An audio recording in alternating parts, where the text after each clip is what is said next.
Serious, what is the creepiest thing you don't talk about in your profession? This isn't necessarily creepy, but unsettling. I used to work in the travel industry. You'd be surprised at how many people seriously injure themselves or even die while on vacation. People tend to think they're invincible when they're abroad.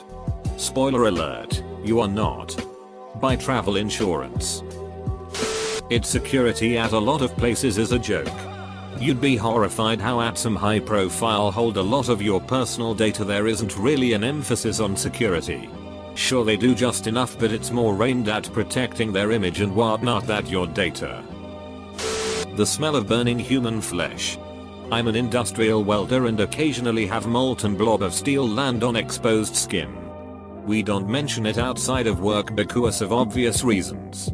I have a bunch of scars on my right forearm from welding burns that several doctors have accused me of being an IV drug user because of. I don't know about creepy, but a lot of dietitians have had eating disorders. It can attract people who are 1. Obsessed with food and health, and 2. Looking for better ways of staying as thin as possible. A small percentage of people getting tattooed have HIV, AIDS, hepatitis, etc. And they are not always honest on their release forms. I was taught to always treat every client as if they have hepatitis C. So everyone gets the same precautions, safety measures, and equipment sterilization. It's tough though, because we'll have sketchy people that probably use drug us, or come in wanting their house party tattoo fixed and we have no idea if they were sharing needles. We either make a judgment and deny them service, or treat them like everyone else and use precaution. I've only had one person be honest and tell me they had HIV while they filled out their paperwork. I wish I never knew this, but I was a hairdresser for a while, and at one point was working in a not so good area. I had just started at this new salon, and the owner warned me to watch out for an older man who would come in after a young girl. That in and of itself was kind of strange, but nothing too jarring. It's also important that we had almost no staff. Do I work many 6-7 hour shifts by myself?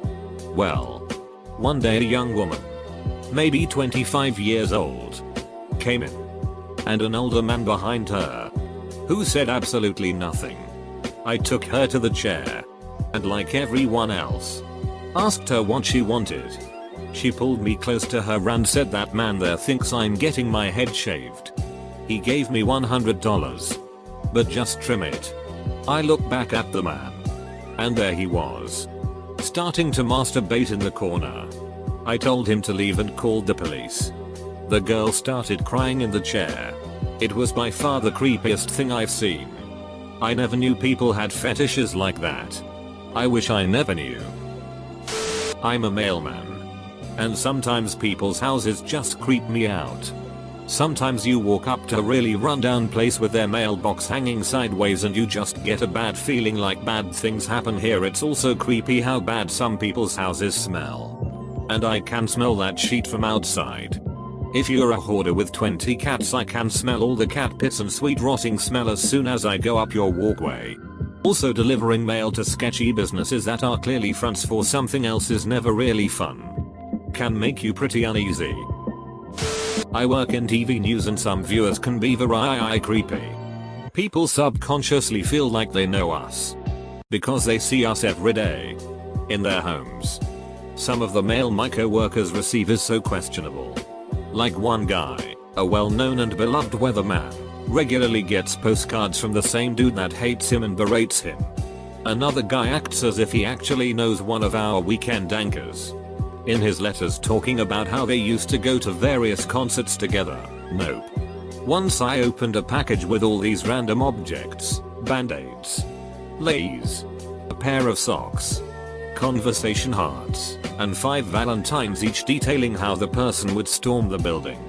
Once I did a story vaguely related to vaping, and within minutes a guy tracked down my personal Facebook and sent me 3 videos cussing me out and a long rant about how I was a pissant, a whore, and a ducking moron. I work in an eco-friendly importer who imports, well, eco-friendly products that replace disposable or single-use products. especially plastics. The amount of plastic involved in production, shipping, storing, and packing those items is insane. It's just all stripped from the finished product before it lands in the customer's hands.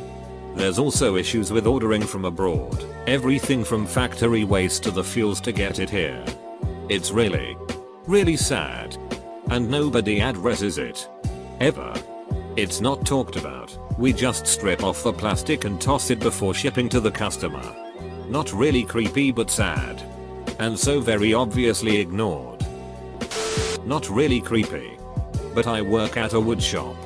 And it is an absolute OSHA disaster. Safety guidelines are rarely, if ever, enforced. And corners are cut constantly to get stuff built on time. I'm talking fire extinguishers buried behind scrap wood and other things. Almost zero use of safety equipment. And just a general disregard for what should be standard practice. Really the only reason injuries are rare is because the vast majority of people who work here are experienced and know their shit. The amount of dead bodies you have to deal with walking on. Property management for 5 communities with 2,400 people. 95% college students. 60% of those in high stress, high octane majors. I've walked into 4 suicides in 5 months. And these have been people I've gotten to know, toured, worked with to cater to interests. I couldn't imagine it was going to be like this. But I probably should. IDK how to fix any of it. But it makes for a hard time now and again. Military, a lot of people I served with were really ducking down. Including officers. Also, cancer rates among retirees are insanely high. That we've been hacked. Repeatedly. Any data you trusted us with is out there now. Either for sale or just to freely download if you find the right site. The only reason your identity has not been stolen is that the thieves chose to steal someone else's today. And there are orders of magnitude more honest people than there are professional identity thieves. Pure random luck is the only reason your credit rating is not in tatters right now. None of this is publicized. Because the laws were deliberately written in such a way that we decide what constitutes a breach and that decision is never meaningfully accountable to anyone. So, surprise. We have never declared that any of the times that we were hacked constituted a formal breach. IDK if it's really creepy, but drug and alcohol use on the job in construction is a big issue that's almost never explicitly addressed in the industry. To keep up or relax a little during the day, some guys will use stimulants or drink on their breaks and lunch. And because max production is the goal on most jobs, it tends to be left alone until it causes problems. It's not nearly as widespread as it once was. But it's still a big problem, and the amount of supers and foremen, typically older guys, many of whom have done the same at some point in the past and would definitely know how to recognize it, who are willing to look the other way for the sake of production when one of their guys is taking pulls of Jameson, snorting lines, popping a Derrol in the parking lot on their breaks. Lunch is downright scary. Edit. Spelling. Probably too late for anyone to read this, but I work for a social media influencer who everyone praises for keeping it real and being such a nice and lovely person. But she's a huge bully and a total psycho. What you see in her posts is so fake. It's scary to me that so many people look up to her and even say she has cured their depression or made them feel happy again. I'm glad that those people feel better about themselves, but this girl is not a good person and has contributed to the mental breakdown of more than one person. I wish people wouldn't believe everything they see on social media. It freaks me out how she's able to make herself look like such a saint when she's so nasty. In education as an administrator, the reality of the frequency of child sexual assault or child abuse and lasting trauma resulting from it is enough to make you drink. It is so shocking, the level of incompetence in parents. This is across both private schools, well-off demographics and high needs, high poverty districts. It is really hard to come to school each day and mask positivity some days. Thank you very much for talking about this. People have no idea how often this happens to girls and boys, because nobody wants to talk about it. I think that if sexual abuse wasn't implied to be some super rare thing that only happens to other people, I would have been able to get help when I was a kid. You actually agree with your abuser when they say nobody will believe you. The only way to change this is to be open and honest. The entire consulting industry preys on businesses who think they're hiring experts when really they're spending 10x as much on randos who don't know anything than they would on hiring training their own randos who don't know anything. Most clients of consulting firms even let their consultants expense ridiculous sums of alcohol and other sketchy behavior. Seriously. How has no one picked up on this? It's insidious. Trucker here. Great by trainers. Particularly men. On female trainees is kind of an issue that has only really started to come to light. The amount of teachers who sleep with students. Every school I've been at there has been a story of MR. So and so got fired for having sex with one of the students a few years back. I've talked to teachers who make remarks about 15-year-old girls' bodies that would be embarrassing to retell. I've heard rumors of students who get a little unwanted attention from some teachers. Improper stuff happens far more than you hear about on the news. I work for a company that, amongst other services, provides carpet cleaning. Vacuuming is one of the easiest corners for janitorial providers to cut, so it rarely ever gets done to adequate levels. This means that office carpeting is absolutely filled with dirt, skin flakes, and literally any other nasty tiny thing you can picture. Carpeting is like a sponge filter, and if you don't clean it out regularly it gets ducking nasty and can majorly impact indoor air quality. Sick building syndrome can be caused by carpeting alone. Also, people in general are nasty too. In one night, in one facility, my team cleaned up piss, vomit, and blood stains on the carpet, wearing PPE of course. The amount of skid marks we clean off office chairs is bonkers too. There are things about my clients I know that I shouldn't. Some of them don't know that I know. And some of them know I know. Things unrelated to the job I provide for them. I'm a gardener. I work in college admissions. We are forced to admit kids who pay full price over more qualified kids. Talking about kids as full pay or need as they are trying to better their lives is horrible. I've been working as a waiter for 4 years now. And Hugh Boyle audio, there are a bunch of issues that are simply not addressed. Workplace sexual harassment of women in the industry is ducking rampant. Both from co-workers and customers. Drug and alcohol consumption and abuse amongst restaurant workers is insane. The huge racial and gender disparity that exists in earnings due to tips. It's a pretty toxic business behind the scenes. Hospice nurse here. We can smell death coming. Also we can tell, with eerie accuracy, when. Every now and then we get surprised, but ultimately, we're able to tell what's up and arrange things so the family, if any, can be close by them. If they have no family, we stick close to them. Nobody deserves to feel alone at the end. But also, people tend to die when nobody's looking. We can leave the room for 3 minutes and not be surprised a bit if we find out PT has passed in that short window of time. Happens with family too. My great uncle asked his wife to go get him a cup of coffee. In the 2 minutes it took for her to do so, he passed. Some folks just don't want to be stared at as they die. And I don't blame them. In the work comp insurance industry, each body part has a predetermined monetary value. So if you lost, say, a thumb or a foot on the job, they just check their price list and cut a check. Sometimes there are different values for the same body part depending on if the part that was lost came from your dominant hand or side. Another fun fact is that it can be cheaper to insure roofers who work on 5 or 10 plus story jobs than those that work on lower structures, because the insurance companies figure in the event of a fall they'll only have to cut a simple check for a preset death benefit for the high-rise workers. It's when someone falls from just a couple stories that leads to years of expensive medical treatments and disability payments, since they are much more likely to survive. I've always found it a little bit creepy how easily our lives and body parts can be reduced to just a few numbers and dollar signs. In cathedrals, abbeys, or parish churches, sometimes there are crypts and vaults containing deceased notable individuals, even canonized saints.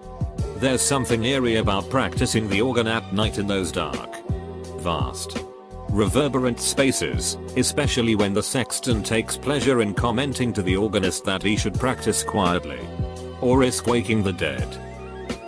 From the veterinary field, animal waste doesn't have any special rules about proper disposal. More often than not, if you were to dig through the dumpster behind a clinic, you'd find whole body parts if not entire bodies. Wait. Really? I'm in a profession, non-veterinary, where we regularly deal with animal parts and the disposal of them. We have super strict rules about how they are disposed of, and we even have a special company come weekly to pick up the biohazard bags. Maybe it's just a company thing, but I could have sworn there were more regulations on it. That dumpster must smell awful though. Starbucks. The amount of mainly men who decide that if a female barista does their job, she's into him, and he's now going to make her really uncomfortable by either refusing to take a hint and leave them alone or really gross comments. Seriously guys. She's paid to be nice. She doesn't want your testiculars. Goes for anyone in the service industry. Good customer service doesn't mean they want to see you romantically. That your medical records, paper or electronic, are not actually secure. Many people have access to them, and you just have to trust their integrity. Also, store loyalty cards give companies a record of every last thing you buy from them. That's you with the condoms, lube and bunch of flowers. I am a teacher in Japan, and it's very common for Japanese teachers to duck their students. Nothing really happens. They apologize and then just get relocated to another school. Seen it happen on more than one occasion. The amount of threats we get. I work for an electrical company. We get a lot of threats to our main building and meeting places, as well as our workers' building, where the work trucks are parked, because people just don't want to pay their electric bill. I have had someone almost find me on FB, just from my first name. I'm a CNA, and for me the creepiest thing, more like unsettling, is we don't really acknowledge the dead. By that I mean once a person dies, we just clean out the room and we don't talk about him/her. We just move on right away. It's almost like they were never there. I understand that in the medical industry you can't have deaths affect you too much so that it won't impair your work, but I still find it unnerving. Working in law enforcement. The last thing I like to talk about is dead bodies. That is, the state at which they are discovered, the smell, the fluids, the bugs, the state of decomp. These are not things I like to talk about unless absolutely necessary. Bodies can do some really creepy things and take on some really creepy positions after death. Ask just about any cop what was their worst welfare check call they had and watch their face. Those are the worst calls to go to because you know what you will find. I'd be willing to bet that cop will just say that they found a body without mentioning the state it was in. I'm a teacher, and we all know about the creepy teacher, if there is one, and the creepy security guard or whatever. But we rarely say anything ahead of the headlines and arrests because we can't be sure. I've been teaching for a while and I can think of 3 people in the last few years who I knew were off. One went to jail for sexting kids. One got fired before anything untoward happened. One is currently awaiting trial. This is in one school.